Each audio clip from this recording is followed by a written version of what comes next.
देख रहे हैं, पूरे भूमिका में चैतन्य महाप्रभु का पूरा जीवन परिचय, पूरा जीवन विस्तार से बताया गया है। तो हम ये क्यों डिस्कशन कर रहे हैं? चैतन्य महाप्रभु के बारे में भूमिका में क्यों बताया जा रहा है? यस, कौन बताएंगे? Yes, why it is stated. Bhagavatam का प्रचार प्रसार किया उन्होंने, भागवतम का प्रचार प्रसार किया। ओके, भागवतम का प्रचार प्रसार किया। ओके, प्रभु जी, आपने ये भी बोला था कि भगवान स्वयं इस भौतिक युग में चैतन्य महाप्रभु का अवतार लेकर आए हैं ताकि वो श्रीमद् भागवतम के अनुरूप अपना जीवन जीकर हमें एक एग्जाम्पल दे सके कि कैसे जीना चाहिए, या किस तरह भगवान अपनी सारी लीला का श्रेय अपने भक्तों को देते थे। जैसे कि आपने एग्जाम्पल दिया था कि किस तरह भगवान चाहते तो अब सब कुछ खुद कर सकते थे, जैसे कि राम भगवान को भी पता था कि सीता माता कहाँ है, लेकिन उन्होंने श्रेय अपने भक्त को दिया। ठीक उसी तरह चैतन्य महाप्रभु ने श्री प्रभुपाद जी को इसका श्रेय दिया कि तो आप हरे कृष्णा मूवमेंट का प्रचार करके उनका नाम हर एक देश, शहर, ग्राम में प्रचार करें। तो वो एक एग्जाम्पल देने आए थे कि भगवान किस तरह अपने भक्तों को सारा श्रेय देते हैं। हरे कृष्णा। ओके, हरे कृष्णा प्रभु जी। हरे कृष्णा प्रभु जी। मैं बोलूं? हरे कृष्णा प्रभु जी, दंडवत प्रणाम। कुसुम करके बोलते हैं। यस, कुसुम जी। हाँ जी, हाँ प्रभु जी। ठीक है, ओके, बीनू माता जी। यस माता जी, आप बोलिए। हरे कृष्णा प्रभु जी। चैतन्य महाप्रभु जी छिन्न रूप है भगवान का, और ये मतलब कि छुपा हुआ गुप्त रूप था इनका, और इन्होंने ये अवतार हैं, और इनको भागवतम सब में प्रचार करना था, कृष्ण भावनामृत का। और ये अपने मतलब अवतार को अवतार दिखाना नहीं चाह रहे थे, एक मानव समाज में मानव के रूप में आके किस तरह से हमारा जीवन होना चाहिए, उस आध्यात्मिक जीवन का प्रचार करने के लिए कर्म योग का, ज्ञान योग का, भक्ति योग का, और सरल माध्यम से, इस कलयुग में सरल माध्यम से इस अवतार को इन्होंने आया। इसलिए हमको ये कृष्ण भगवान के रूप में इनका भागवतम को पढ़ना चाहिए और समझना चाहिए। हरे कृष्णा। Very nice. रूपाली माता जी ने भी अच्छा बताया, और बीनू माता जी ने भी बहुत अच्छे से बताया। एंड नेक्स्ट इज गौरव मिश्रा प्रभु जी। हरे कृष्णा प्रभु जी। हरे कृष्ण प्रभु जी, भागवतम में इसमें अगर हम बात करें तो चैतन्य महाप्रभु ही भागवतम भगवान के रूप में आए, और उन्होंने हमको सिखाया कि हम कैसे भक्ति करें। और अगर हम बात करें कि सबसे पहले अगर किसी ने हरे कृष्णा मूवमेंट चलाया था तो चैतन्य महाप्रभु जी ने ही चलाया था। और उन्होंने खुद मतलब भगवान खुद चैतन्य महाप्रभु के रूप में प्रकट हुए, और उन्होंने दिखाया कि हम कैसे भक्ति कर सकते हैं। एक तरीके से उन्होंने एक खुद करके इस चीज को दिखाया। बहुत हरे कृष्णा प्रभु जी। हरे कृष्ण। विकास तिवारी प्रभु जी। हरे कृष्ण प्रभु जी। हरे कृष्ण। एक्चुअली प्रभु जी, जो चैतन्य महाप्रभु जी थे, उन्होंने कलयुग में जो हरि नाम संकीर्तन है, तो उसकी महिमा को अच्छी तरीके से बताया, और एक एग्जाम्पल सेट किया कि जो इस कलयुग में हरि नाम संकीर्तन यदि अपन करते हैं तो हरि नाम संकीर्तन से ही आप प्रभु को पा सकते हैं या प्रभु के निकट जा सकते हैं। तो एक वो उन्होंने एक एग्जाम्पल सेट किया कि कीर्तन की और हरि नाम संकीर्तन की महिमा उन्होंने अच्छी तरीके से बताई। बहुत बढ़िया, बहुत बढ़िया। तो आप सभी ने हरे कृष्णा प्रभु। हरे कृष्णा। हाँ बोलिए राजदो मिश्रा प्रभु। एक मिनट। हाँ, अभी राजदो मिश्रा प्रभु बोलिए। अनम्यूट कर दीजिएगा।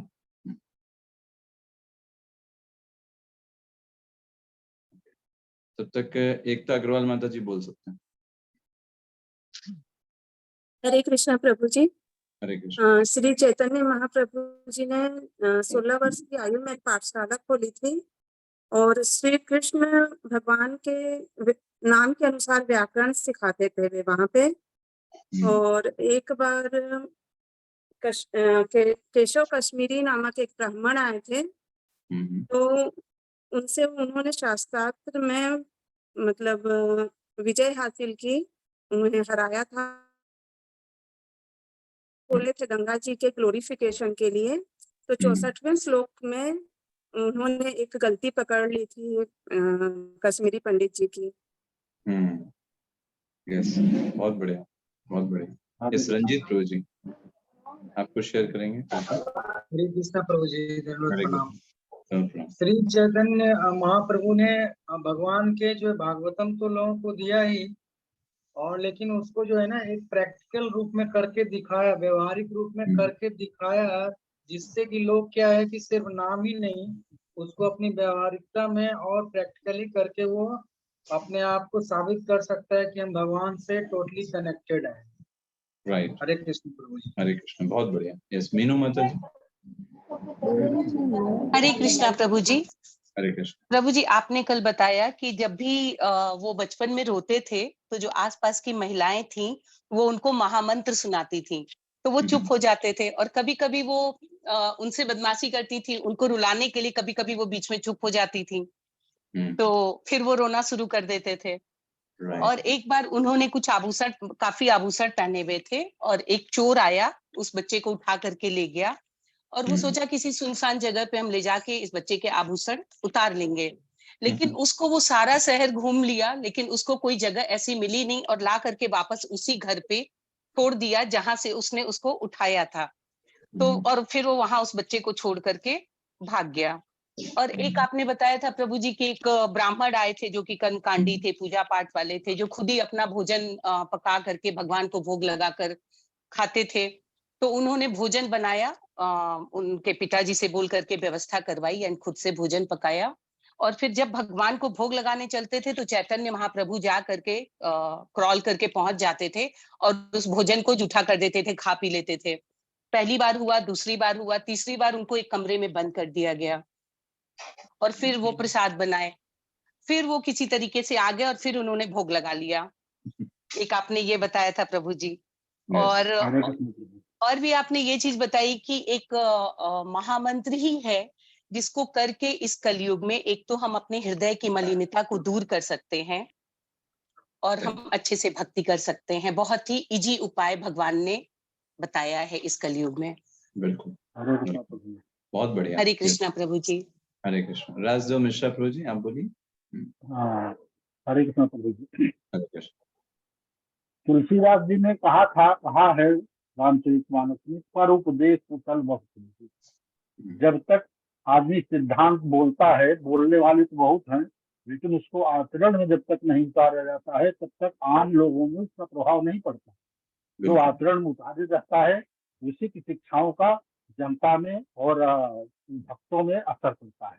इसीलिए भगवान कृष्ण स्वयं चैतन्य महाप्रभु के रूप में, जो कि कृष्ण और राधा के ही रूप में थे, वो स्वयं आए और स्वयं भगवान ने ही चैतन्य महाप्रभु रूप में गीता और श्रीमद् भागवत के सिद्धांतों को आचरण में उतारा, जिसके फलस्वरूप उनके जीवन की बहुत सी घटनाएं आपने प्रभु जी बताया। लेकिन चैतन्य महाप्रभु को शंकर बुलाने का यही मतलब है, भगवान स्वयं आचरण में उतार करके, चैतन्य महाप्रभु रूप में आचरण में उतार करके तब समाज के सम्मुख प्रस्तुत किए, जिनके जीवन की बहुत सी घटनाएं आपने बताया। बहुत बढ़िया, बहुत बढ़िया, वेरी नाइस। प्रभु जी, एक पॉइंट और मैं भूल गई आपको बताना, आपने बहुत अच्छी चीजें की बताई थी कि श्री भागवतम जो है वो एक भोजन की बढ़िया थाली की तरह है। उसको बहुत चबा चबा के, जैसे एक बहुत मनन करके, चिंतन करके स्टेप बाय स्टेप आगे बढ़ना है, न कि ये बहुत इम्पोर्टेंट मुझे लगा, तो मुझे लगा शेयर कर। बिल्कुल, ये बहुत अच्छा है। यस विद्या माता जी, एक समय बोला मत हुआ। चैतन्य महाप्रभु का जन्म बंगाल के प्रांत नवद्वीप नगर के श्रीधाम मायापुर में हुआ था और उस समय ग्रहण लगा हुआ था। प्रभु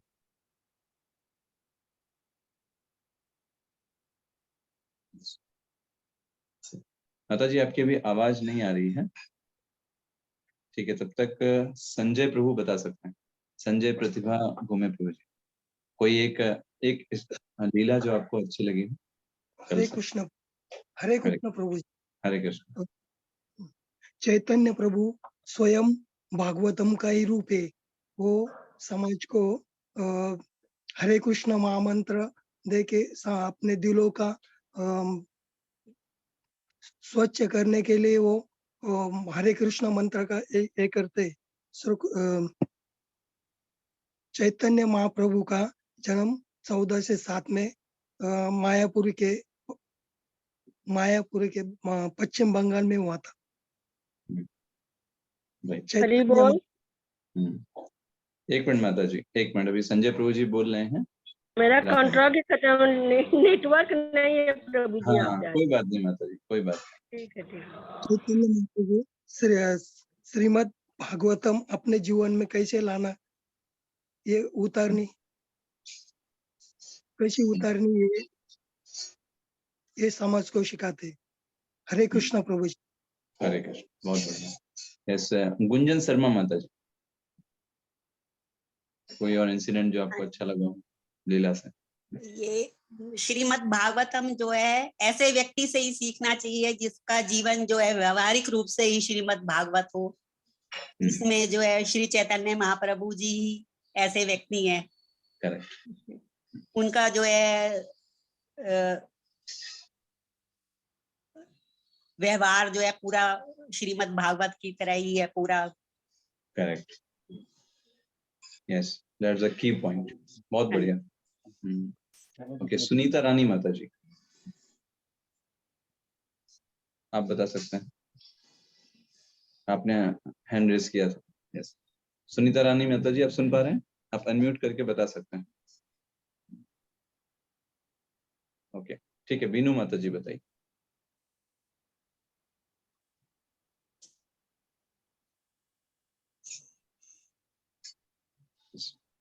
बीनू माता जी अगर सुन पा रहे हैं आप बता सकते हैं। हरे कृष्णा प्रभु जी। हरे कृष्ण। चैतन्य महाप्रभु जी की 2 लीलाएं जो कि उनको ईश्वर और भगवान बताती हैं, परम सत्य की तरफ बताती हैं। वो पहला तो ये है कि जब वो छोटे थे और बहुत ही छोटे थे और उनके घर में एक पंडित जी आए थे जिन्होंने अपने ही खुद से बना के खाना खाना था, वो किसी और के हाथ का नहीं खाते थे। तो जगन्नाथ मिश्र जो उनके पिताजी थे उन्होंने सारा इंतजाम कर दिया और ये खाना बनाने लगे। जब खाना बना के ये गए तो देखे तो ये प्रभु जी आके उसको भोग लगा रहे हैं। इनको बड़ा तकलीफ हुआ, उन्होंने कहा ये तो कैसे भगवान को भोग लगेगा। फिर दोबारा उन्होंने बनाया, वही प्रक्रिया हुई। फिर तिबारा भी उन्होंने, बहुत रात हो गई, सभी लोग सो गए थे, लेकिन अब वो पंडित जी तो बनाए ही, थक भी गए थे लेकिन बनाए। तो उस समय प्रभु इनको अपना रूप दिखाए और कहे कि देखो ये मेरा रूप है, तुम बताना नहीं, मैंने तुम्हारा ये भोग पा लिया है।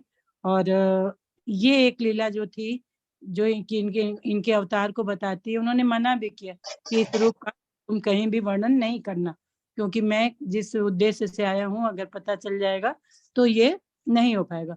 दूसरी लीला थी प्रभु जी जो केशव पंडित की थी। केशव कश्मीरी जी बहुत ही विद्वान थे और वो आ रहे थे तो यहाँ के लोगों ने ये कहा कि चलो ये छोटा बच्चा है तो बहुत अद्भुत बच्चा, अगर ये उनसे शास्त्रार्थ में जीत जाता है तो हम लोग का नाम हो जाएगा, और अगर नहीं जीतता है तो भाई बच्चा कह के हम लोग बच सकते हैं। तो आए केशव पंडित के सामने, जब उन्होंने अपना 100 श्लोक संस्कृत का जो गंगा जी पर था उन्होंने बनाया और बताया तो निमाई पंडित जी तुरंत ही सब याद कर लिए और उन्होंने तुरंत बताया कि 64वें श्लोक में भवानी भर ये 2 शब्द नहीं होना चाहिए, ये त्रुटि उन्होंने पकड़ ली।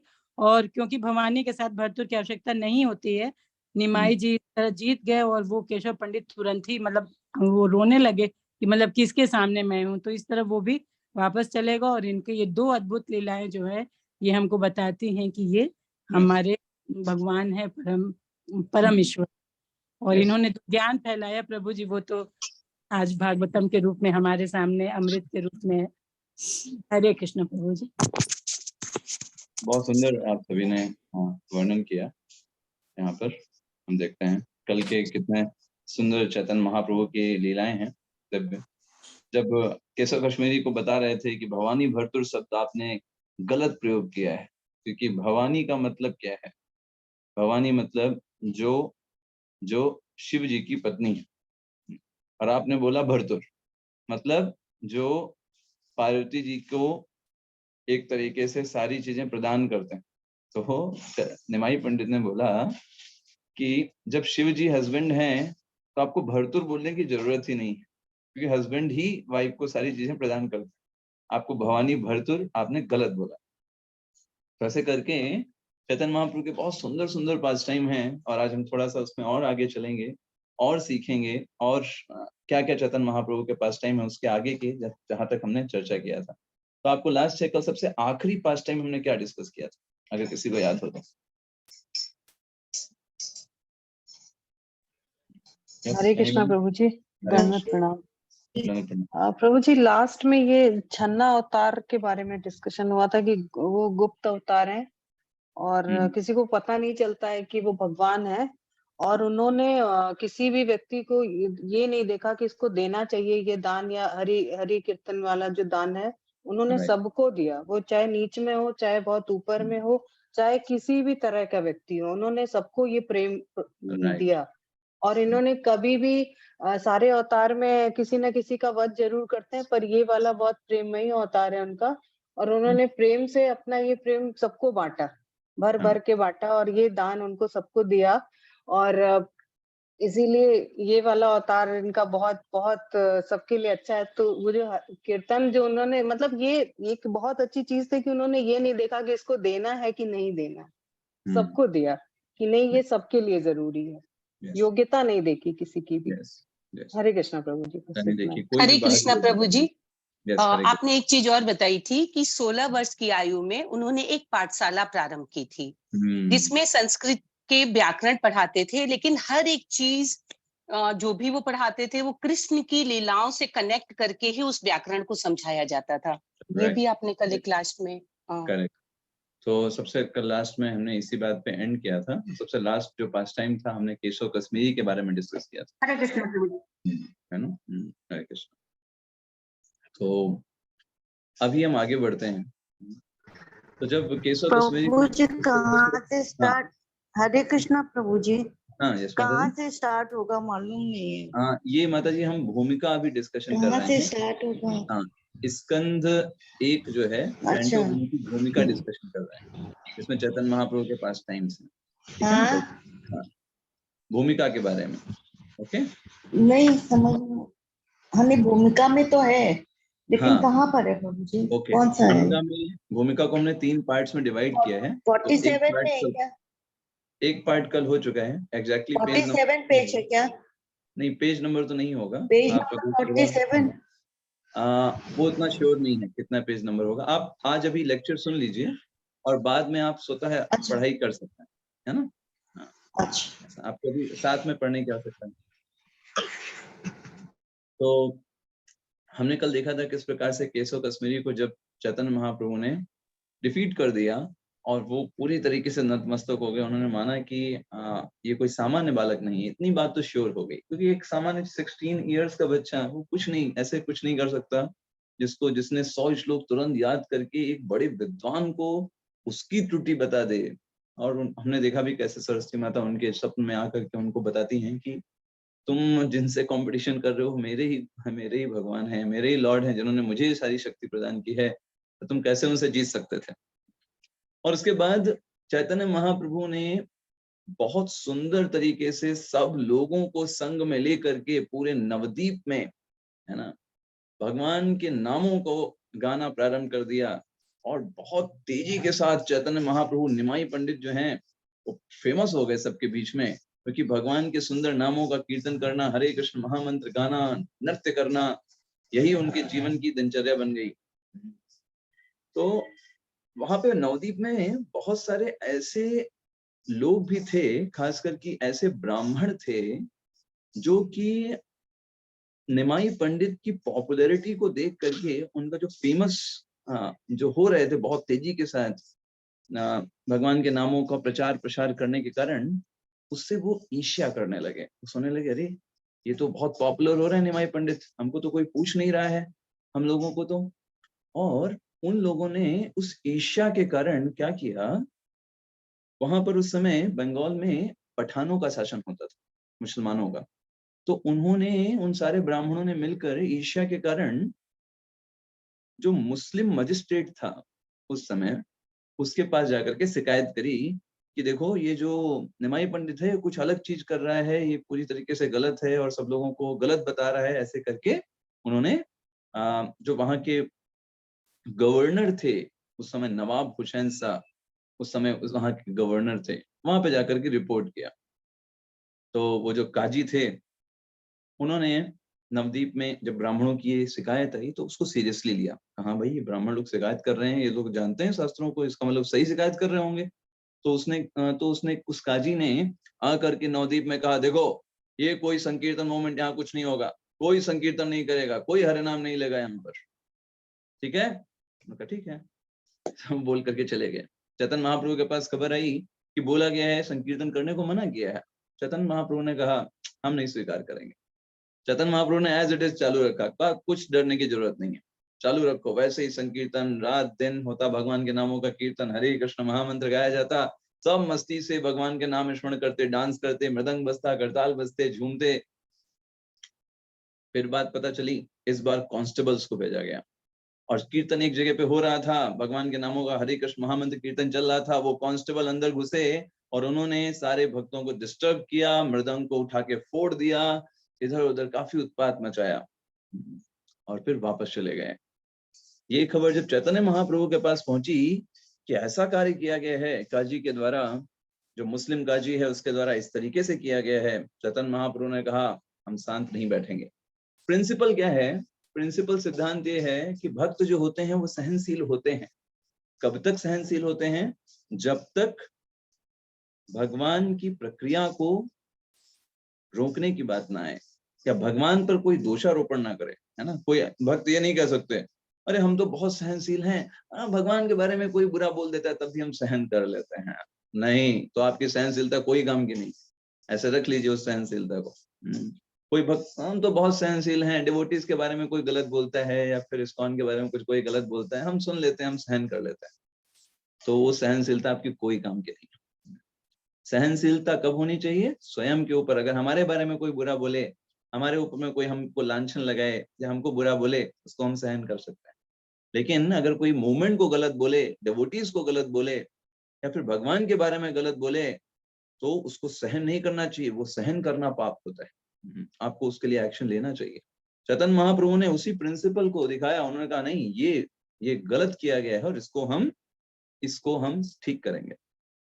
चैतन्य महाप्रभु ने सारे डिवोटीज को और बुलाया, सब लोग आए, जितने डिवोटीज नवदीप में थे, सारे डिवोटीज, इतना पूरा हुजूम पूरा जो है भर गया। उन्होंने कहा हम सब लोग सिविल डिसओबीडियंस, असहयोग आंदोलन चलाएंगे, एक तरीके से हम नहीं फॉलो करेंगे सरकार को। और सारे लोगों को लेकर के और जबरदस्त कीर्तन मृदंग बज रहे हैं, हजारों की संख्या में लोग पूरा रोडों पे मसाल लेकर के चल रहे हैं। इतना भीड़ कि पूरा नवदीप भरा हुआ है रोडों से। और सबसे कहा चलो अभी हम कीर्तन करते हुए उसी काजी के घर में जाएंगे जिसने ये कार्य किया है। इतना भीड़, काजी के घर के सामने से गुजरी। काजी तो जब घर में था ऊपर छत पे चढ़ गया, कहा पता नहीं क्या करेगी भीड़, क्योंकि भीड़ तो कुछ भी कर सकती है। वो छत पे चढ़ गया। बाद में काजी जो निमाई पंडित थे, उन्होंने कहा आप काजी आप डरिए मत, सब बोल करके उनको समझाया। तो काजी जो है नीचे उतर के आए बेचारे, है ना। तो काजी ने देखा, उनको समझ में आया कि निमाई पंडित कोई साधारण व्यक्ति नहीं है। फिर काजी ने निमाई पंडित से बोला, अरे आप क्यों हमसे कुछ रुष्ट हैं? अरे आप तो हमारे संबंधी हैं। तो काजी बोला तो कहा कैसे? कहा आप हमारे रिश्ते में भांजे लगते हैं, क्योंकि आपके जो नाना जी हैं, चलिए पूछता हूँ आपसे, निमाई पंडित के नाना जी का क्या नाम है? देखते हैं किसको आता है। What is the name of नाना जी आप निमाई पंडित? हरे कृष्ण नीलांबर चक्रवर्ती।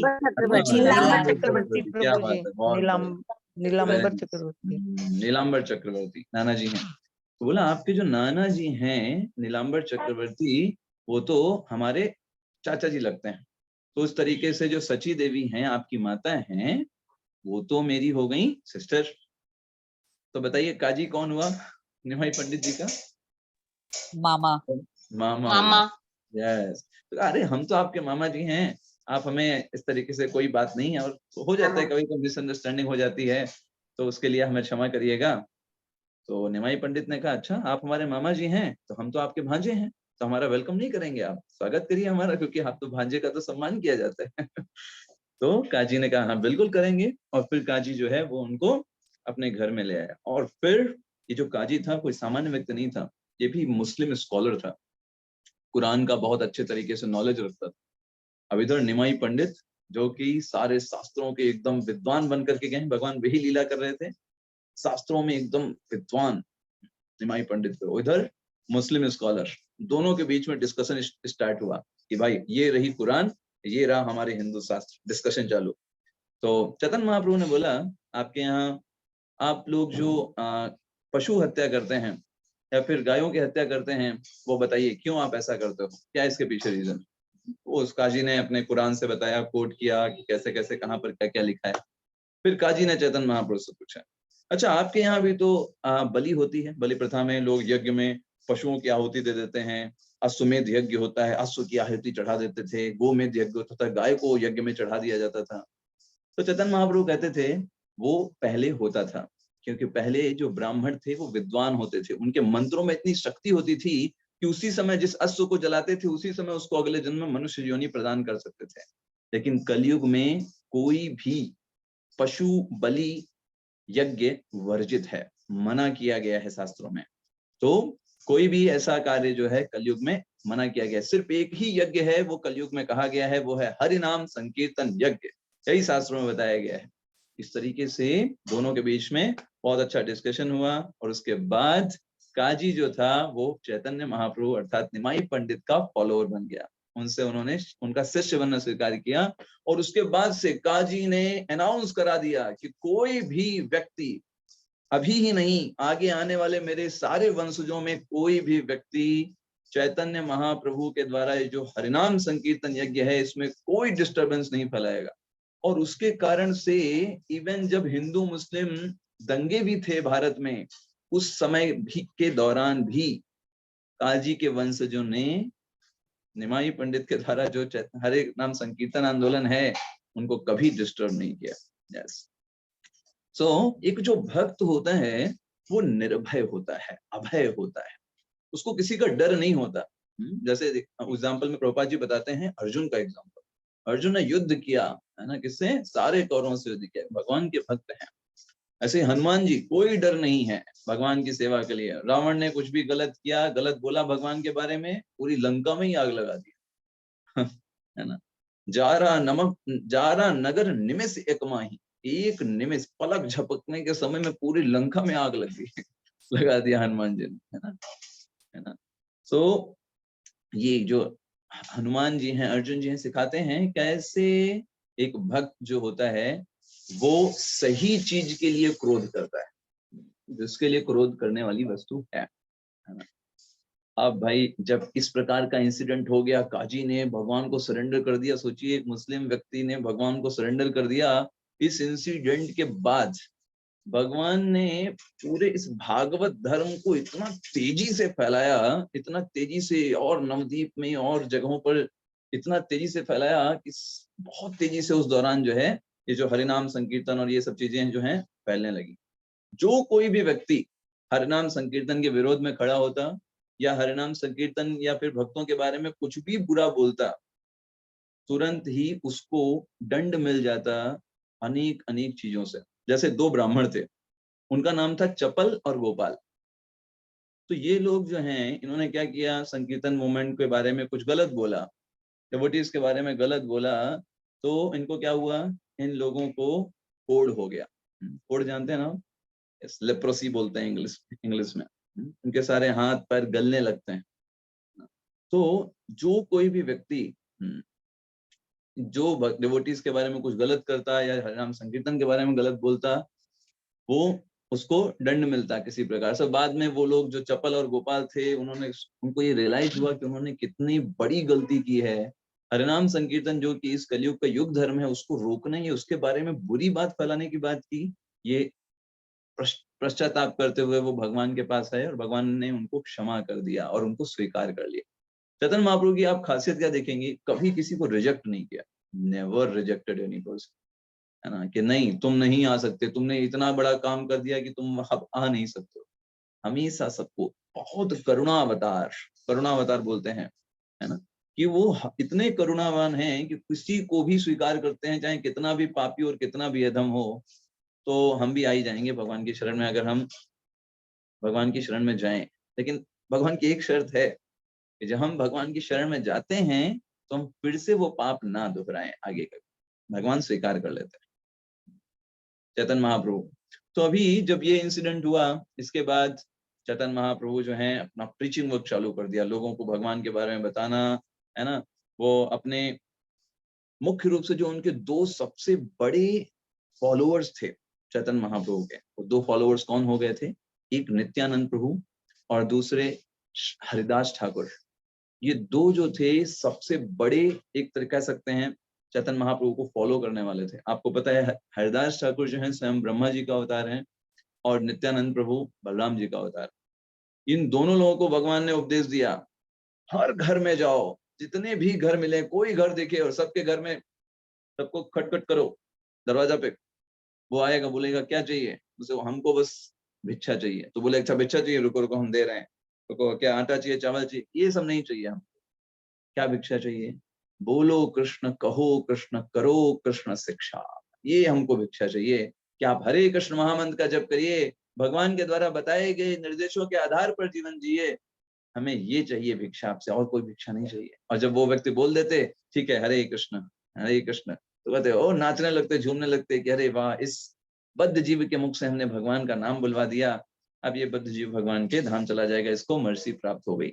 नित्यानंद प्रभु और हरदास ठाकुर इतना प्रीचिंग करते थे, यही प्रीचिंग का है, हर घर जा करके बड़े विनम्र होकर के पैरों पड़ जाते नित्यानंद प्रभु हरदास ठाकुर उन व्यक्तियों के जो दरवाजा खोलते, कहते एक बार कृष्ण नाम बोल दो, एक बार आप हरे कृष्ण महामंत्र बोल दो, हम चले जाएंगे, हमको सिर्फ यही को आप भगवान के भक्त बन जाइए, आपका जीवन शुद्ध हो जाएगा, आप पवित्र हो जाएंगे। नित्यानंद प्रभु को बताया जाता है कि वो इतने ज्यादा विनम्र हैं, कोई कुछ भी करे उनको क्रोध नहीं आता, अक्रोध परमानंदा नित्यानंद राय, उनको कोई क्रोध दे नहीं सकता, इसलिए उनको अक्रोध परमानंद बोला जाता है। हमेशा परमानंद में रहते हैं, भगवान के नाम गाते हुए कोई क्रोधित नहीं कर सकता उनको, है ना।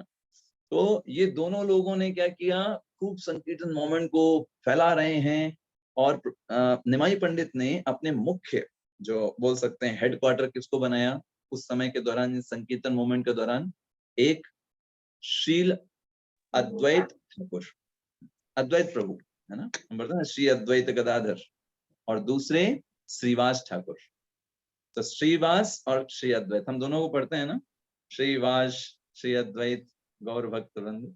तो अद्वैत और श्रीवास ये दोनों गृहस्थ थे, इन दोनों गृहस्थों के घर को ही अपना हेडक्वार्टर बनाया, यहीं पर कीर्तन होता था, यहीं पर सब मिलते थे, यहीं पर भगवान के स्मरण डांस होता था और खूब अच्छे से चर्चाएं होती थी भगवत परक। इस तरीके से सब कुछ बहुत अच्छा चल रहा था। आपको पता है ये जो अद्वैत प्रभु है ना, श्री प्रभुपाद जी लिखते हैं कि ये ही वो कारण थे क्योंकि भगवान चैतन्य महाप्रभु के रूप में आए। जब इस कलयुग में इतना घनघोर सब लोग भूल गए थे, सब लोग सब दुष्टता में लग गए थे, तो अद्वैत प्रभु ने भगवान से प्रार्थना की कि भगवान आइए, आपकी आवश्यकता है, क्योंकि सब संकीर्तन को भूल करके सब इधर उधर के पंथ खुल गए हैं, पाखंडी लोग हो गए हैं, तो आप आइए और इन सब का उद्धार करिए। तो उन्होंने एक शालिग्राम के ऊपर तुलसी दल रख करके भगवान की याचना किया अद्वैत प्रभु ने। उनकी पत्नी का नाम सीता महारानी है, और उनकी प्रार्थना को स्वीकार करते हुए चैतन्य महाप्रभु इस धराधाम पर आए, जो कि चैतन्य महाप्रभु के प्रकट होने के एक कारणों में से ये प्रमुख कारण है। तो एक बार ये दोनों लोग कौन थे जिनको चैतन्य महाप्रभु ने भेजा था प्रीचिंग करने के लिए, लोगों के घर घर जाने के लिए? नित्यानंद प्रभु और हरिदास ठाकुर। सुनो सुनो नित्यानंद, सुनो हरिदास, है ना। उन्होंने बुलाया कि तुम प्रति घरे जाओ, है ना, हर घर में जा जाके तुम क्या मांगो, भगवान के लोगों से बोलो कि तुम भगवान का नाम जप करें, भगवान की शिक्षाओं को फॉलो करें। तो एक बार क्या हुआ, ये नित्यानंद प्रभु हरिदास ठाकुर जा रहे थे, रास्ते में इन्होंने देखा एक बहुत बड़ी भीड़ है, वो भाग रही है ना। तो उन्होंने सोचा क्या हुआ, आप लोग भाग क्यों रहे हैं? अरे उन्होंने बताया तुमको नहीं पता, यहाँ पर दो बहुत बड़े दुष्ट हैं जिनका नाम जगाई और मदाई है, इतने बड़े दुष्ट हैं, हालांकि जन्म तो उनका ब्राह्मण परिवार में हुआ था, जन्म से तो ब्राह्मण हैं, लेकिन कर्म तो उनके इतने गिरे हुए हैं कि उनको मनुष्य कहने में भी शर्म आती है। कोई भी ऐसा पाप नहीं है जो वो करते नहीं है। मदिरा पीते हैं, स्त्री गमन करते हैं, अन्य घरों को लूटते हैं, कोई भी ऐसा गलत कार्य नहीं है जो वो नहीं करते हैं। इसलिए उनके डर से हम लोग भाग रहे हैं। नित्यानंद प्रभु हरदास ठाकुर ने सोचा कि अगर ये इतने दुष्ट प्रकृति के लोग हैं और इनको अगर हमने भगवान के नाम के ग्लोरीज बताई और भगवान का भक्त बना दिया, तो निमाई पंडित की ग्लोरीज कितनी फेमस हो जाएंगी। सब लोग कितना, उन्होंने सोचा जगाई मधाई जो है वो भक्त बन गए, अरे तो कितना फेमस हो जाएंगे भगवान, कितना फेमस हो जाएंगे भगवान का नाम। ये सोचते हुए नित्यानंद प्रभु जो है उन्होंने क्या, अभी हमें जगाई मधाई को भक्त बनाना है। और उन्होंने क्या किया, उनके पास गए और उनसे बोला, जगाई मधाई तो वहां पे एकदम नशे में चूर बैठे थे, मदिरा पी करके दोनों एकदम, है ना। और उनसे बोला कि आप भगवान का नाम जपिए, हरे कृष्ण बोलिए। तो कौन है ये, है ना, उन्होंने ध्यान ही नहीं दिया। फिर उन्होंने नित्यानंद प्रभु ने बोला कि आप क्या करिए, हरे कृष्ण महामंत्र बोलिए, है ना, आपका जीवन शुद्ध हो जाएगा। कोई बात नहीं, आप लोग इतने गलत हैं, लेकिन ये हरे कृष्ण महामंत्र में इतनी शक्ति है, धीरे धीरे आपका हृदय शुद्ध हो जाएगा, आपके अंदर भगवत प्रेम प्रकट हो जाएगा, और ये सब चीजें भूल करके आप भगवत प्रेम में उन्मत्त होकर के डांस करेंगे, नृत्य करेंगे, इसलिए आप इसको करिए। लेकिन वो लोगों ने जब ये सुना, आप सोचिए क्या करेंगे वो लोग। अगर सोचिए कोई नशे में हो या कोई ऐसे गलत कार्य करता हो, उसके पास अगर जाकर के आप बोलोगे तो क्या करेगा। उन्होंने क्या किया, गाली देने लगे नित्यानंद प्रभु को, भाग जाओ, कोई जरूरत नहीं है यहाँ पे, हमें नहीं चाहिए कुछ, और उनको बुरा भला बोल करके वहां से हटा दिया। शाम को सब क्या करते थे, नित्यानंद प्रभु हरदास ठाकुर पूरा दिन प्रचार करते थे, शाम को रिपोर्ट देते थे चैतन्य महाप्रभु को, और बोला आज हमने बहुत बड़े दुष्ट थे, उनको कहा कि हरे कृष्ण जप करो, उनको कान में सुनाई तो दिया कि हरे कृष्ण, है ना। तो उनको आज हमने बोला, चैतन्य महाप्रभु बड़े खुश हुए, उन्होंने कहा वाह बहुत बढ़िया, वेरी नाइस वर्क। ऐसे पापियों को भी हम, क्योंकि हम उनको हरिनाम पहुंचा रहे हैं, क्योंकि भगवान का नाम है पतित पावन। अगला दिन हुआ, नित्यानंद प्रभु ने कहा चलो प्रोजेक्ट पे ready, now we are going again. फिर दोनों लोगों को अप्रोच किया। अब आज की बात क्या हुई, कल तो उन्होंने बुरा भला बोल के भगा दिया था, गालियां दे करके भगा दिया था नित्यानंद प्रभु ने, वो अपने छोड़ने वाले प्रयास नहीं है। इस बार वो पहुंचे नित्यानंद प्रभु, जगाई जो वहां पे थे, जगाई मधाई वहां दोनों फिर बैठे थे, और इस बार वो लोग ज्यादा क्रोधित हो गए, फिर आ गया इस बार, है ना। और इस बार वहां पर जो एक टूटा हुआ मटका पड़ा हुआ था, उसका पॉट था, मिट्टी का पॉट था, उसको उठाया उन लोगों ने और नित्यानंद प्रभु के मस्तक पर दे मारा। नित्यानंद प्रभु के मस्तक से खून निकलने लगा, है ना। और नित्यानंद प्रभु खून निकल रहा है, लेकिन कितना मर्सीफुल हैं। बलराम जी क्या बता रहे हैं, मोर मर्सीफुल देन चैतन्य महाप्रभु। चैतन्य महाप्रभु तो करुणावतार हैं, नित्यानंद प्रभु उनसे भी ज्यादा करुणावतार हैं। वो क्या बोल रहे हैं, खून निकल रहा है उनके माथे से। उन्होंने बोला कोई बात नहीं, आप लोगों ने मुझे ये पॉट खींच के मारा, ये जो पत्थर मुझे लगा, इसे ये मत सोचो कि मुझे इससे कोई कष्ट है। मैं अभी भी आपसे हाथ जोड़कर प्रार्थना करता हूँ कि भगवान हरि का नाम जप करिए।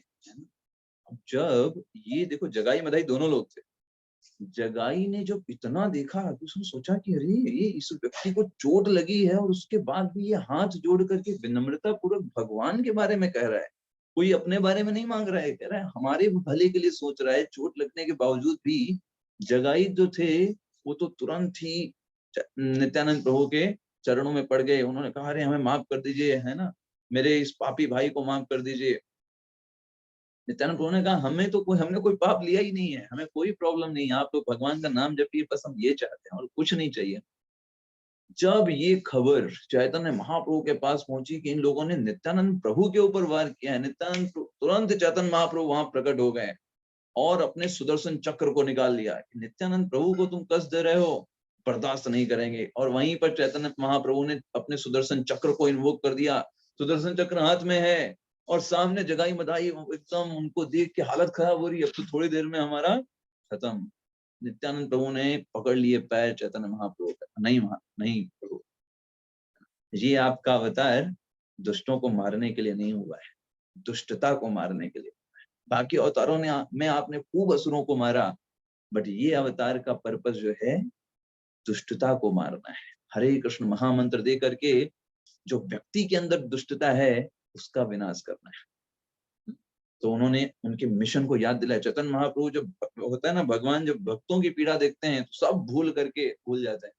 नित्यानंद प्रभु ने उनको ये याद दिलाया, चैतन्य महाप्रभु आप अगर ऐसे मारेंगे दुष्टता में तो कलयुग में तो सब यही होने वाले हैं, है ना। कलयुग में किसको मारेंगे आप, कितने को मारेंगे, सबके अंदर सब जगाई मधाई तो है कलयुग में, सब ऐसे ही लोग होने वाले हैं। तो इनको मत मारिए, इनको माफ करिए। ये दोनों आपके चरणों में पड़े हुए हैं। नित्यानंद प्रभु के कहने पर उन दोनों लोगों ने भगवान को सरेंडर किया और बाद में भगवान के भक्त बन गए। भगवान ने उनको सिर्फ एक शर्त पे स्वीकार किया, कहा देखो जगाई मधाई, तुम अगर आगे से कोई भी ऐसा पाप पूर्ण कार्य नहीं करोगे, ये सारे कार्यों को छोड़ दोगे, तभी मैं तुमको स्वीकार करूंगा और तुमको शुद्ध भक्ति प्रदान करूंगा। और इस तरीके से उन दोनों ने छोड़ दिया और वो दोनों शुद्ध भक्त बन गए। चैतन्य महाप्रभु जब गृहस्थ जीवन में थे तो उन्होंने कोई बहुत ज्यादा मिरेकल्स नहीं दिखाए, है ना। जैसे जनरली लोग एक्सपेक्ट करते हैं कि कुछ बड़ा होना चाहिए, कुछ ऐसा होना चाहिए जो भगवत्ता को प्रदर्शित करे, और चैतन्य महाप्रभु ने कुछ ज्यादा मिरेकल्स नहीं दिखाए जब गृहस्थ जीवन में थे, है ना। लेकिन एक बहुत ही आश्चर्यमय घटना हुई थी, श्रील प्रभुपाद जी मेंशन करते हैं। एक बार क्या हुआ, हमने आपको बताया था ना कि 2 मेन सेंटर थे निमाई पंडित के, जहां पर वो संकीर्तन करते थे। कौन से 2 मेन सेंटर थे? श्रीवास और अद्वैत अद्वैत महाप्रभु, श्रीवास महाप्रभु। करेक्ट, ये 2 के मेन सेंटर थे। ऐसे ही भगवान की और संगी थे जिनका नाम था श्रीनिवास ठाकुर। तो एक बार निमाई पंडित जो थे अपने सारे डिवोटीज के साथ वहां पर संकीर्तन यज्ञ कर रहे थे, और सब झूम रहे थे, भगवान का हरे कृष्ण महामंत्र चल रहा है, सब मृदंग करताल बज रहा है और खूब धुआंधार सब डांस हो रहा है, एकदम सब एक्सटेसी में डांस कर रहे हैं। तो उस समय चैतन्य महाप्रभु ने क्या किया, एक बहुत सुंदर पास टाइम वहां पे आता है। उन्होंने क्या किया, एक बीज को लिया, जो कि बीज कैसा था, मैंगो का था, आम का बीज था। तो उन्हें डिवोटीज की प्रसन्नता के लिए कहा क्या आप लोग आम खाना पसंद करेंगे? चैतन्य महाप्रभु ने पूछा। उन्होंने कहा, डिवोटीज ने कहा बिल्कुल खाएंगे भगवान का प्रसाद। तो आम का सीजन नहीं था वो सीजन, जैसे आम तो गर्मियों में होता है ना, आम का सीजन नहीं था। चैतन्य महाप्रभु ने एक आम का बीज था वहां पे पड़ा हुआ, उस आम के बीज को जमीन के अंदर डाला श्रीनिवास ठाकुर के घर पर, और तुरंत ही वो पेड़ बन गया, और उस पेड़ पे इतने सारे आम आए कि उन सारे डिवोटीज ने उन आमों को बहुत आनंद से पाया। ठीक है, ये एक पास टाइम मिरेकल किया था श्रीनिवास ठाकुर के घर पे। मैंगो ट्री बना करके सारे डिवोटीज को मैंगोज खिलाए। और इसके बाद एक बार क्या हुआ, चैतन्य महाप्रभु ने किस प्रकार से संन्यास ग्रहण किया 24 वर्ष की आयु में। एक बार क्या हुआ, चैतन्य महाप्रभु हमेशा अपने जीवन में इंस्पिरेशन था गोपियों का प्रेम। गोपियां भगवान से कितना सेल्फलेस प्रेम करती हैं, उसको वो अपना सबसे बड़ा इंस्पिरेशन मानते थे। गोपियों से ज्यादा तो बड़ा कोई भगवान का भक्त नहीं है।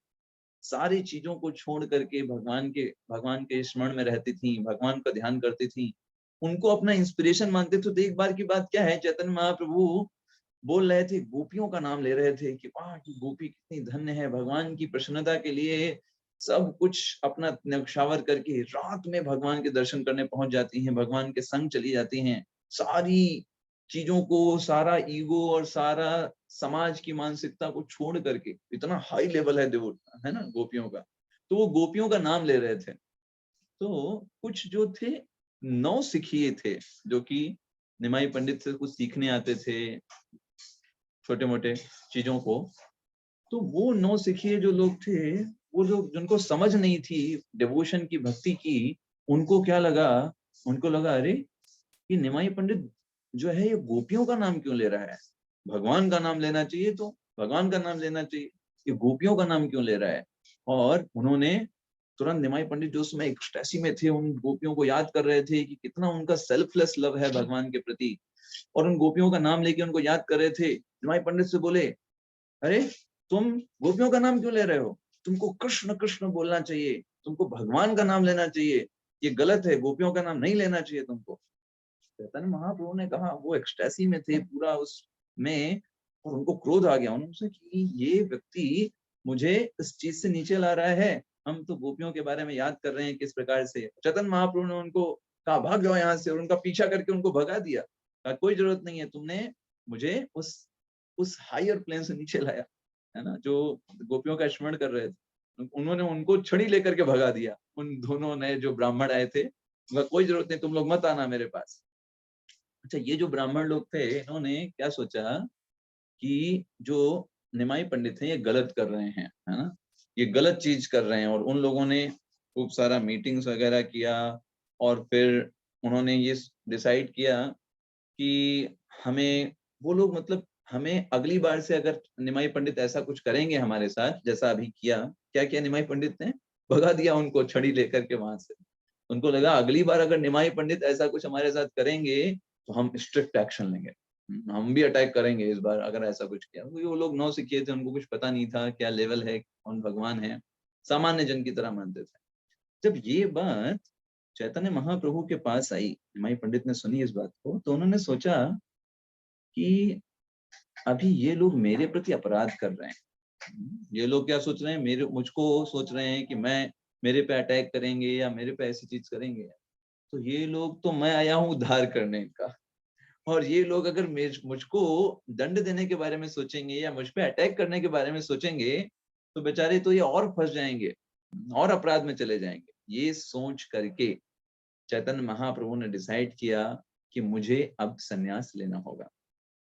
संन्यास क्यों चैतन्य महाप्रभु ने सोचा, क्योंकि जब तक सामान्य जनता सम्मान नहीं करेगी तब तक उसकी सुकृति नहीं मिलेगी, और जब तक सुकृति नहीं मिलेगी तब तक वो भक्ति में प्रगति नहीं कर पाएगी।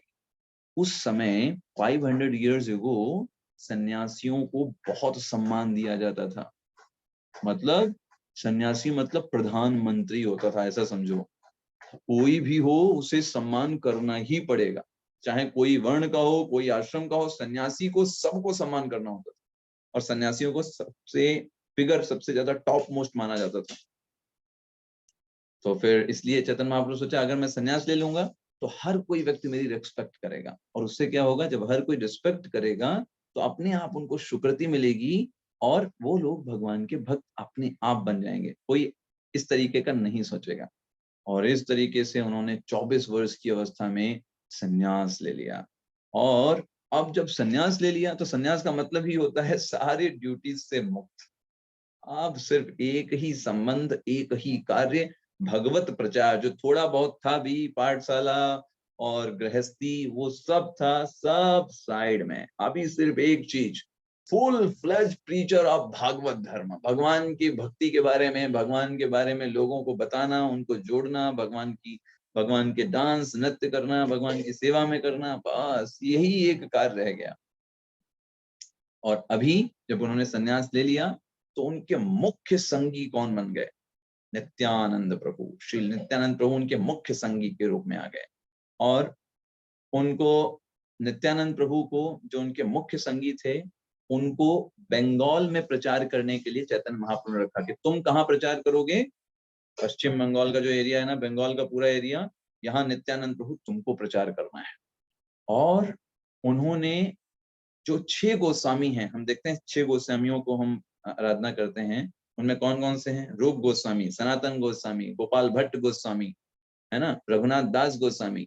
और गोपाल भट्ट हैं, जीव गोस्वामी, रूप गोस्वामी, एक प्रकार के 6 हैं। अगर इनका लिखना चाहे आप लिख सकते हैं। पहले हैं रूप गोस्वामी मुख्य रूप से, फिर उनके बड़े भाई सनातन गोस्वामी, फिर जीव गोस्वामी, फिर गोपाल भट्ट गोस्वामी, रघुनाथ दास गोस्वामी और रघुनाथ भट्ट गोस्वामी। ये 6 गोस्वामियों को चैतन्य महाप्रभु ने बोला कि तुम सब रूप गोस्वामी और सनातन गोस्वामी, जो इन्हीं 6 में थे, इनके अंडर में वृंदावन जाओ और वहां पर जो भगवान की लीला स्थलियां हैं जो लुप्त हो गई हैं, उन सबको जाकर के प्रकट करो। ये तुम्हारा कार्य है, ये मैं तुमको कार्य सौंप रहा हूँ। इन 6 गोस्वामियों को नाम मैं फिर से दोहरा देता हूँ।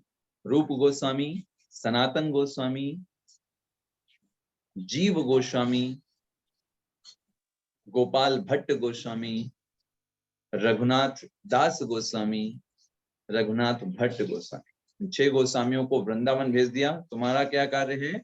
तुमको वृंदावन में जाकर के जो भगवान कृष्ण की स्त्रियां हैं, जहां पर उन्होंने लीलाएं की हैं, वो विलुप्त हो चुकी हैं, उनके बारे में कोई जानता ही नहीं है, उन लीला स्त्रियों को प्रकट करो। मैं तुमको एम्पावर कर रहा हूँ, तुमको पता चल जाएगा ये भगवान की ये लीला स्थली, यहाँ पे भगवान ने ये कार्य किया, तुमको प्रकट हो जाएगा। अब भगवान ने जब संन्यास ले लिया तो भगवान के मन में बस एक इच्छा है, मुझे वृंदावन जाना है, जहाँ भगवान कृष्ण ने अपने पास टाइम्स किए हैं, गोपियों के साथ जो लीलाएं की हैं, उन सब लीला स्त्रियों का दर्शन करना है। उनका सिर्फ और सिर्फ यही एक जो है रह गया कार्य मुख्य रूप से। और उन्होंने पूरे एक्सटेसी में कहा अब हम चलते हैं वृंदावन। किसने बोला? ये चैतन्य महाप्रभु एक्सटेसी कि मैं वृंदावन जा रहा हूँ, एकदम नाचते गाते हुए रास्ते में जा रहे हैं, सन्यासी हैं और एकदम युवा सन्यासी। सोचिए 24 वर्ष की अवस्था में कितने युवा एकदम चमक रहे हैं तेज से, उनका शरीर पूरा, और पूरा डांस करते हुए जा रहे हैं। अब हुआ क्या, नित्यानंद प्रभु साथ में, ठीक है, तो नित्यानंद प्रभु अभी साथ में है। नित्यानंद प्रभु ने सोचा अरे भगवान अगर अभी वृंदावन चले जाएंगे तो बेचारे जो नवदीप के लोग हैं उनको कितना वियोग सहन करना पड़ेगा, है ना। तो फिर उन्होंने क्या सोचा कि हम क्या करते हैं, चैतन्य महाप्रभु को रास्ता भटका देते हैं। चैतन्य महाप्रभु तो एक्सटेसी में चल रहे हैं, वो कह रहे हैं हो वृंदावन का पथ जा रहा है, मैं वृंदावन जा रहा हूँ, डांस करते नृत्य करते जा रहे हैं। तो उन्होंने क्या किया, चैतन्य महाप्रभु ने पूछा अच्छा वृंदावन का रास्ता किधर है, किधर है? तो नित्यानंद प्रभु ने वो ये वाला जो रास्ता है ये वृंदावन ही जा रहा है। ठीक है। और वो जो रास्ता जो था करते करते वहां पर अद्वैत प्रभु के घर में ही लेकर के चले गए। तो चैतन्य महाप्रभु बोले ये अद्वैत प्रभु वृंदावन में क्या कर रहे हैं, ये तो बंगाल में है। और इस प्रकार से उन्होंने नित्यानंद प्रभु की इस बात को समझा कि नित्यानंद प्रभु नहीं चाहते हैं कि अभी हम इन सारे डिवोटीज को छोड़ करके वृंदावन जाएं। तो अद्वैत प्रभु ने समझा, अद्वैत प्रभु के घर में अभी वो स्टे कर रहे हैं, और फिर वहां पर अद्वैत प्रभु ने समझ लिया कि अभी चैतन्य महाप्रभु नहीं रुकेंगे, वो तो जा रहे हैं, इसलिए उन्होंने उनकी माता, क्या नाम है निमाई पंडित की माता का, सची देवी, उनको बुला लिया, कहा अब चैतन्य महाप्रभु जाने वाले, सबको छोड़ के जाने वाले हैं, आपको भी छोड़ के जाने वाले हैं, आप आ जाइए, उनसे मिल लीजिए, आप तो माता हैं, वरना वृंदावन चले जाएंगे, फिर नहीं आएंगे वो। सची माता आई वहां पर रोते हुए चैतन्य महाप्रभु के पास, और चैतन्य महाप्रभु का जो सन्यासी का जो नाम है वो चैतन्य नाम था। चैतन्य महाप्रभु ने जो सन्यास दीक्षा लिया वो एक मायावादी सन्यासी हैं जिनका नाम केशव भारती था, उनसे सन्यास दीक्षा लिया। जस्ट इसलिए एक रूल्स को फॉलो करते हुए उन्होंने 24 वर्ष की अवस्था में सन्यास लिया था। तो अभी अद्वैत प्रभु के घर में माता मिली, माता ने चैतन्य महाप्रभु के सामने हाथ जोड़ा, कहा बेटा ठीक है आपने सन्यास ले लिया, उनका दर्शन किया, भगवान ने अपने सारे जो दिव्य बाल थे उनको हटा दिया था, सन्यासी वेश में थे, उनको देख करके उनकी माता रो रही थी, बहुत बिलख रही थी। सोचिए एक सामान्य माता के अंदर एक पुत्र के प्रति कितनी आसक्ति होती, कितना प्रेम होता है, तो जिसके स्वयं भगवान पुत्र होंगे उसको कितना आसक्ति और कितना दिव्य वो आसक्ति होगी। वो रो रही थी। उन्होंने बोला बेटा ठीक है अगर तुम जा रहे हो, अगर तुम्हें भगवान के धाम जा रहे हो वृंदावन, तो मैं तुमसे ये रिक्वेस्ट करती हूँ कि तुम वृंदावन मत जाओ, तुम जगन्नाथपुरी में रहो। एटलीस्ट मुझे तुम्हारे बारे में कुछ इन्फॉर्मेशन मिलती रहेगी, कोई जगन्नाथपुरी जाएगा तो मैं पूछूंगी कि मेरा बेटा कैसा है, तो बताएगा एटलीस्ट मुझे। तो भगवान ने कहा ठीक है। अपनी माता की इस अंतिम इच्छा को पूरी करते हुए भगवान ने कहा हम जगन्नाथपुरी जाएंगे, और भगवान ने जगन्नाथपुरी स्टार्ट किया। भगवान नवदीप से चल दिए जगन्नाथपुरी की तरफ, और सारे नवदीप वासियों और मायापुर के लोगों को शोक के सागर में डुबाते हुए वो आगे बढ़ गए। जब वो पुरी के रास्ते में जा रहे थे उन्होंने दर्शन किए भगवान के, और वहां बीच में बहुत सुंदर टेम्पल पड़ता है जिसका नाम है खीर चोरा गोपीनाथ। ये बालासोर के पास पड़ता है ना, खीर चोरा गोपीनाथ, जहां पर भगवान ने अपने शुद्ध भक्त माधवेंद्रपुरी के कारण खीर को चुरा लिया था, है ना। भगवान ने, क्योंकि माधवेंद्रपुरी हैं, वो क्या चाहते थे, खीर को पाना चाह रहे थे। क्यों पाना चाह रहे थे? क्योंकि वो चाहते थे कि ऐसी खीर को मैं अपने वृंदावन में भी भोग लगाऊंगा। लेकिन खीर को तो भोग लगा नहीं था, और माधवेंद्रपुरी ने हृदय में सोचा कि मुझे इसको चखना है ताकि पता चले ये कैसी है, ताकि मैं अपने वृंदावन में भी वैसी बना पाऊं। लेकिन फिर माधवेंद्रपुरी ने सोचा, अरे मैंने कितनी मूर्खता कर दिया, भगवान को तो भोग नहीं लगी है और मैंने सोचा कि मैं इसको चखूंगा, मैं कितना बड़ा पापी हूँ। और वो वहां से छोड़ करके वहीं से चले गए, उस गांव के बाहर चले गए। भगवान ने, जब ब्राह्मण ने भोग लगाया, पुजारी ने वहां पर, भगवान ने एक खीर का कटोरा छुपा लिया। और जब पुजारी सो गया, पुजारी से बोला, देखो मेरा एक भक्त बाहर बैठा हुआ है गांव के बाहर पेड़ के नीचे, उसको ये मैंने खीर छुपाई है, उसको जाकर के दे दो, है ना, ये मैंने उसके लिए छुपाई है। वो बिना लिए चला गया है ना। और फिर ब्राह्मण को, पुजारी माधवेंद्रपुरी पास जाकर के वो एक मिट्टी का जो कटोरा होता है उसमें वो खीर देता है। कहता तुम कितने धन्य हो, भगवान ने स्वयं तुम्हारे लिए खीर छुपाई। और इसलिए तब से भगवान का नाम खीर चोरा गोपीनाथ हुआ। चैतन्य महाप्रभु ये पास टाइम सुनते हुए आनंद विभोर हो गए, कहा वाह कितने सुंदर हैं भगवान के भक्त और भगवान। और इसके बाद भगवान ने साक्षी गोपाल जी का दर्शन किया। जगन्नाथपुरी अगर जो कोई डिवोटीज जाते हैं तो वहां पर पड़ोस में साक्षी गोपाल जी कौन है? जिन्होंने स्वयं साक्षी बने थे और स्वयं प्रकट होकर के 2 ब्राह्मणों की लड़ाई को रोका था। स्वयं प्रकट हुए थे, वृंदावन से स्वयं प्रकट होकर के आए थे। इन दोनों को सुना, उनके पास टाइम्स को सुना, आनंद विभोर हो रहे हैं। जैसे जैसे जगन्नाथपुरी आता जा रहा है, चैतन्य महाप्रभु एक्सटेसी बढ़ती चली जा रही है। और जब जगन्नाथपुरी आने वाला था, सब लोग तो चैतन्य महाप्रभु के पीछे थे, सब पीछे छूट गए। चैतन्य महाप्रभु भाग रहे हैं, जगन्नाथपुरी जब पा गए, सामने टेम्पल है, सीधे टेम्पल के अंदर प्रवेश किया और जगन्नाथ बलदेव सुभद्रा का दर्शन करते ही अनकॉन्शियस होके वहीं पे गिर पड़े, बेहोश हो गए वहां पर दर्शन करके वो। और ऐसे बेहोश, वो बेहोशी नहीं थे जैसे हम लोग बेहोश होते हैं, वो होती है समाधि की अवस्था। इतना दिव्य प्रेम पे समाधि की अवस्था कि बेहोश होकर के सांसें भी धीमी हो गई। सब लोग कहने लगे क्या हुआ, इतना तेज निकल रहा है शरीर से, क्या हुआ इस सन्यासी को, क्या हुआ? कोई पहचान नहीं पा रहा था हुआ क्या। सब लोग बस कह रहे थे अरे क्या हुआ, बस आया गिर गया। और बाकी लोग तो पीछे थे जो उनको बताया अरे चैतन्य महाप्रभु हैं और इस तरीके से सन्यासी हैं और हम लोग ऐसे आ रहे थे वहां से नवदीप से। सब लोग ऐसे ही, किसी को नहीं पता क्या हुआ। वहां पर एक बहुत ही बड़े विद्वान थे जिनका नाम था सार्वभौम भट्टाचार्य, बहुत बड़े विद्वान थे। उनको वहां के राजा, उड़ीसा के राजा प्रताप रुद्र ने मेन पंडा जगन्नाथपुरी के बनाया था। उन्होंने जब देखा चैतन्य महाप्रभु को, उन्होंने कहा ये कोई सामान्य व्यक्ति नहीं है। उन्होंने पूरा रिसर्च किया, सारे शरीर के सिम्टम्स को देखा, अरे कोई नाटक तो नहीं कर रहा है कि अपने आप को दिखा दे कि हम भगवान के भक्त हैं। सारे शरीर के सिम्टम्स को देखा, पसीने को देखा जो उनके शरीर से निकले थे, उनकी नाक पे रुई के फाहे रख करके देखा कि अगर कोई नाटक कर रहा होगा तो पता चल जाएगा समाधि की अवस्था है कि नहीं। और उन्होंने पाया ये सामान्य व्यक्ति नहीं है, सामान्य अवस्था नहीं है, ये समाधि की अवस्था है। और उन्होंने अपने घर में निमाई पंडित या चैतन्य महाप्रभु को लेकर के चले गए। और जब बाकी लोग आए पीछे से, सब भगवान के भक्त, अरे भगवान तो है नहीं, मंदिर में भी नहीं है भगवान, सब ढूंढ रहे हैं किधर गए भगवान, चैतन्य महाप्रभु किधर गए। फिर वहां पर भी लोग से चर्चा करके पता चला कि भाई वो गए हैं सार्वभौम भट्टाचार्य के पास। अब सार्वभौम भट्टाचार्य अपने घर पे लेके गए और उनका बड़ा अच्छे से वेट कर रहे हैं, कब ये जगेंगे। सारे डिवोटीज भी उनके घर पे पहुंच गए। सार्वभौम भट्टाचार्य ने बोला हम तो बहुत देर से प्रयास कर रहे हैं, तो जग ही नहीं रहे, समाधि की अवस्था से उठ ही नहीं रहे हैं। तो डिवोटीज ने बोला इसका मतलब आप फॉर्मूला नहीं जानते हैं, हम बताते हैं फॉर्मूला कैसे जगेंगे। और डिवोटीज ने स्टार्ट कर दिया हरे कृष्ण महामंत्र उच्चारण करना और खूब तेज से डांस करना और खूब तेज से गाना मृदंग करताल में। चैतन्य महाप्रभु तुरंत उठ के बैठ गए, वहां पर चेतना में आ गए और हरे कृष्ण महामंत्र बोलने लगे, हरे कृष्ण कृष्ण कृष्ण हरे हरे, हरे राम राम राम हरे हरे। और फिर सार्वभौम भट्टाचार्य जो थे उनको लगा चलो एटलीस्ट चैतन्य महाप्रभु जो हैं वो जागृत अवस्था में आ गए। तो हम जस्ट 5 मिनट्स आपके और लेंगे, फिर 9-10 पे एंड करते हैं, ठीक है।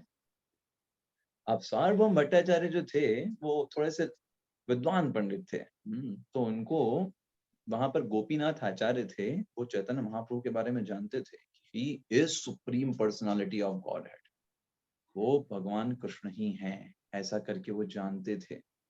उन्होंने बताया भी सार्वभौम भट्टाचार्य को, ये कोई सामान्य व्यक्ति मत मानना।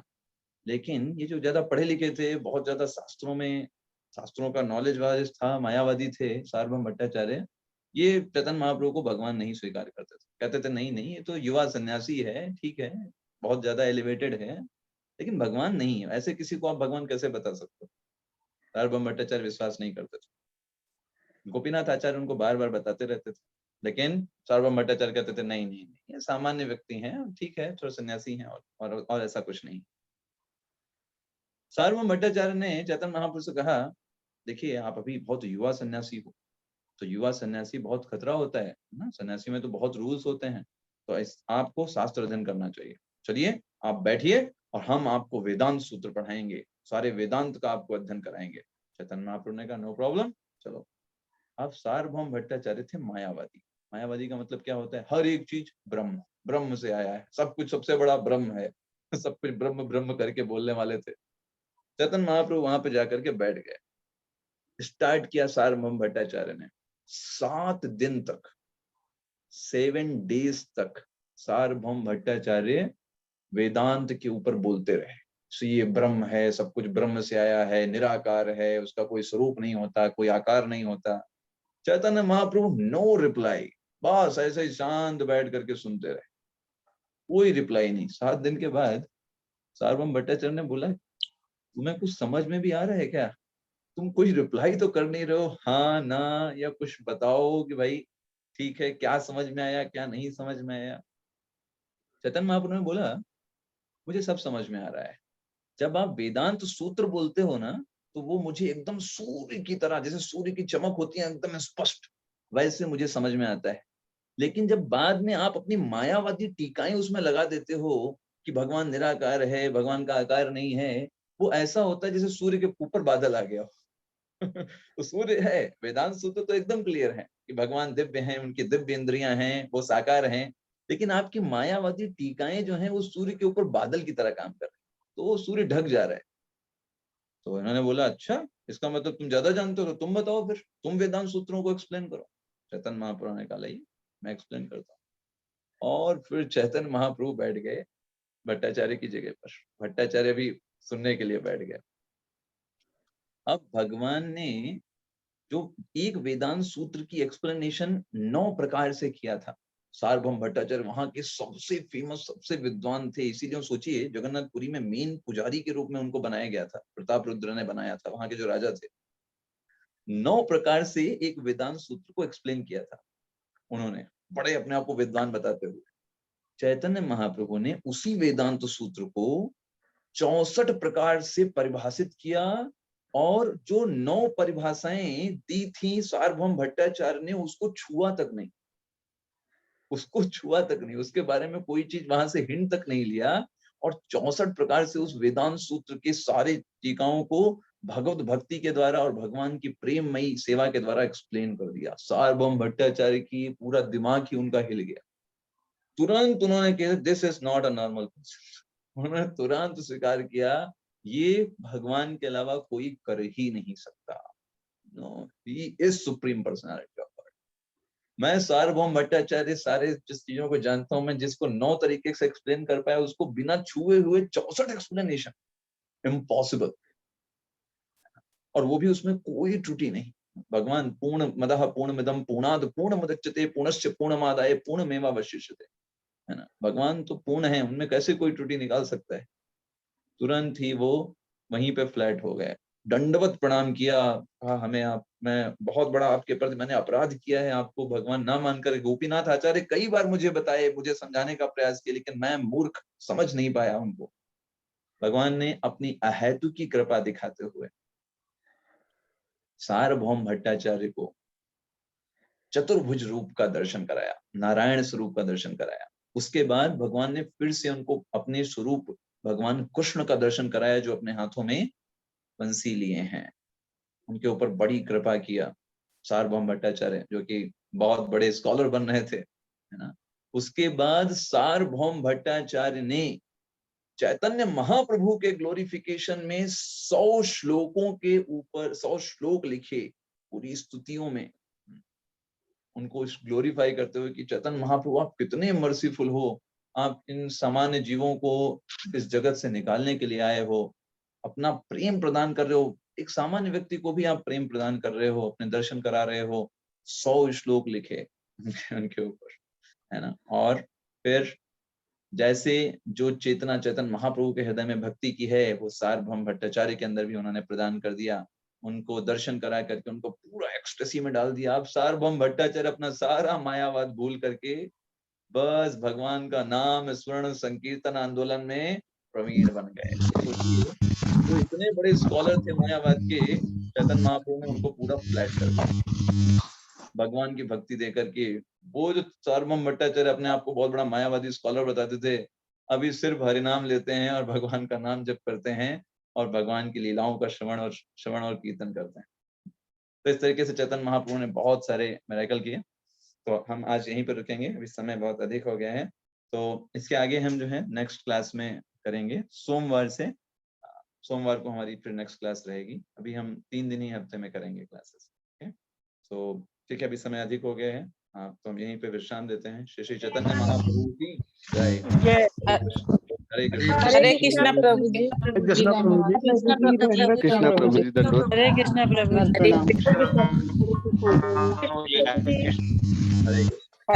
कृष्ण प्रभु जी। हरे कृष्ण प्रभु जी। हरे कृष्ण।